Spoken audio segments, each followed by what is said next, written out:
ADGP RSS കൂടിക്കാഴ്ച വിവാദം ഇങ്ങനെ ചർച്ചയാക്കുന്നതിൽ പരിഹാസവുമായി RSS നേതാവ് A. ജയകുമാർ. ഇതാദ്യമായിട്ടൊന്നുമല്ല കേരളത്തിലെ ഒരു ADGP RSS അധികാരിയെ കാണാൻ വരുന്നത് എന്നും IAS-കാരും IPS-കാരും ചീഫ് സെക്രട്ടറിയും വരെ RSS നേതൃത്വവുമായി സംഭാഷണം നടത്തിയിട്ടുണ്ട് എന്നും ജയകുമാർ ഫേസ്ബുക്ക് കുറിപ്പിൽ പറയുന്നു. സമ്പർക്ക് പ്രമുഖ് എന്ന നിലയിൽ ഇനിയും പ്രമുഖരുമായി കൂടിക്കാഴ്ചകൾ തുടരുമെന്നും ജയകുമാറിന്റെ ഫേസ്ബുക്ക് കുറിപ്പിൽ പറയുന്നു. ADGP MR Ajith Kumar RSS general secretary Dattatreya Hosabale കൂടിക്കാഴ്ചയ്ക്ക് കളമൊരുക്കിയത് A. ജയകുമാർ ആയിരുന്നു എന്നാണ് പുറത്തുവന്ന വിവരം. കൂടിക്കാഴ്ചയുമായി ബന്ധപ്പെട്ട് ജയകുമാറിന് സംസ്ഥാന പോലീസ് നോട്ടീസ് അയച്ചിരുന്നു. മൊഴി നൽകാൻ ഹാജരാകാനും ആവശ്യപ്പെട്ടിരുന്നു. എന്നാൽ തന്റെ പൊതുജീവിതത്തിൽ താൻ ചെന്നു കണ്ടവരുടെയും തന്നെ വന്നു കണ്ടവരുടെയും തന്നോടൊപ്പം വന്ന് സംഘാധികാരികളെ കണ്ട മറ്റു ഉദ്യോഗസ്ഥന്മാരുടെയും ഒക്കെ ലിസ്റ്റ് തിരഞ്ഞു പോയാൽ അതിലെല്ലാ രാഷ്ട്രീയ പ്രസ്ഥാനങ്ങളിലും മതവിഭാഗങ്ങളിലും പെടുന്ന നൂറുകണക്കിന് നേതാക്കളുണ്ടാകും.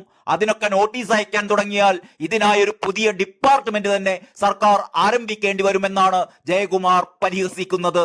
പോസ്റ്റിന്റെ പൂർണ്ണരൂപം ഇങ്ങനെയാണ്: ഞാൻ എഞ്ചിനീയറിംഗ് വിദ്യാഭ്യാസം കഴിഞ്ഞ് പൊതുപ്രവർത്തനം രാഷ്ട്രീയ സ്വയം സേവക സംഘത്തിൽ അർപ്പിച്ച് 3.5 പതിറ്റാണ്ട് കഴിഞ്ഞിരിക്കുന്നു.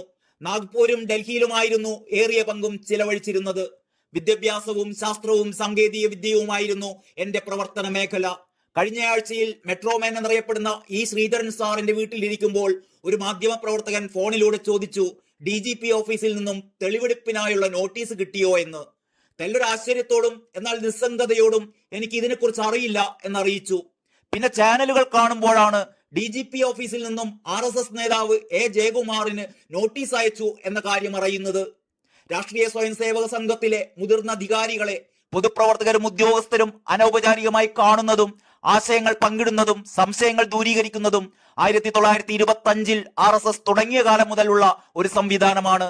സംഘത്തിന്റെ സാംസ്കാരിക ജൈത്രയാത്രയിൽ വന്നു കണ്ടവരുടെയും അങ്ങോട്ട് പോയി ആശയങ്ങൾ കൈമാറിയവരുടെയും ഒക്കെ ലിസ്റ്റ് എടുത്താൽ പ്രധാനമന്ത്രിമാർ, പ്രസിഡന്റുമാർ, സിവിൽ സർവീസുകാർ തൊട്ട് സാധാരണ മനുഷ്യർ വരെ 10,000-കണക്കിന് ആൾക്കാർ വരും. കേരളത്തിൽ ഇത് ആദ്യമായിട്ടല്ല ഒരു ADGP RSSന്റെ അധികാരിയെ കാണാൻ പോകുന്നത്.